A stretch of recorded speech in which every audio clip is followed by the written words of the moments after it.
MRWS এর সহযোগিতায় একদম গ্রাউন্ড লেভেল থেকে শুরু করেছি।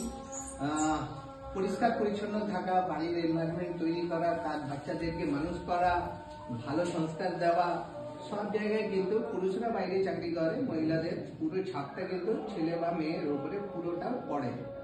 তো আশা রাখি আগামী দিনে, যেহেতু আজান হচ্ছে আমি কাট শর্ট করে বলছি, আগামী দিনে আমরা এই মহিলা যে 50% আছে তাদেরকে স্ট্রিম লাইন করে মেন স্ট্রিমে যেভাবে নিয়ে আসতে চাই, যাতে 140 কোটি পপুলেশনের মধ্যে থেকে 70 খালি আমরা, বাকি 70 ডিভিশনটা যেটা আছে খালি বাড়ির সীমার মধ্যে যাতে না থাকে, বাড়ির বাইরেও থাকে, তারা নিজেকে সেলফ সাফিসিয়েন্ট, নিজেকে নিজের পায়ে দাঁড়াতে পারে। বাংলায় প্রত্যেকটা ইম্পর্টেন্ট ইস্যুতে তাদের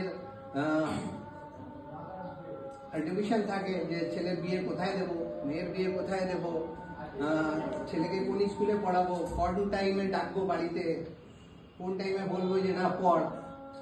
এই যে কন্ট্রিবিউশনটা, এটা যদি মেয়েদের না থাকে, মায়েদের না থাকে, তাহলে কিন্তু আগামী দিনে আমরা আরো পিছিয়ে পড়বো।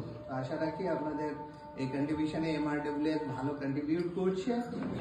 আপনারাও যদি কারো শখ থাকে, নিজে ইন্টারেস্ট থাকে, এই ট্রেনিং সেন্টারে ট্রেনিং নিয়ে আপনাদের নিজের ব্যবসা করতে পারেন, নিজে পায়ে দাঁড়াতে পারেন। ছোটখাটো ব্যবসা, ছোটখাটো হ্যান্ড মেটেরিয়াল যেগুলো তৈরি হয়, প্যাকেজিং, ফার্মার্স হিসাবে লেডিসরা কিচেন গার্ডেন, নিজের টয়লেট, নিজের বানানো সেলফ হেল্প গ্রুপের মাধ্যমে যদি কোথাও না থাকে, কোথাও একটাই ছিল ভরে গেছে, তাহলে আর একটা রেট্রোফিডিং এর মাধ্যমে আর একটা বানানো যায়।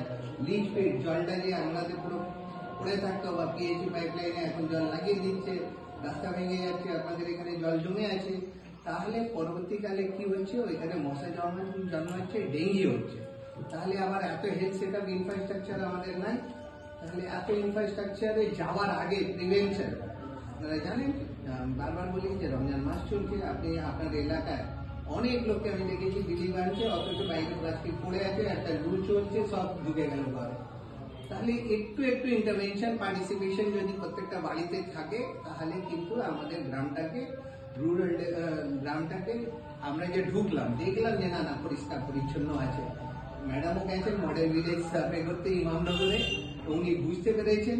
আশা করি যে একটা গ্রামে যদি একটা লোক ঢোকে, তাহলে মোটামুটি একটা মডেলের মতন একটা পরিষ্কার পরিচ্ছন্ন গ্রাম। এ নয় যে প্লাস্টিক ঘুরে বেড়াচ্ছে, প্লাস্টিক জাতীয় জিনিস আমরা খেয়ে বেড়াচ্ছি, প্লাস্টিক এখন মায়ের দুধ অবধি পৌঁছে গেছে, ওই দুধ থেকে বাচ্চার মধ্যে পৌঁছে যাচ্ছে ন্যানো প্লাস্টিক।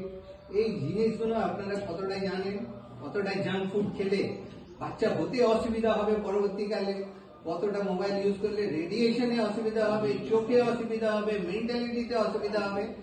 এইগুলো যদি না জানেন তাহলে কিন্তু আরো পিছিয়ে যাবে।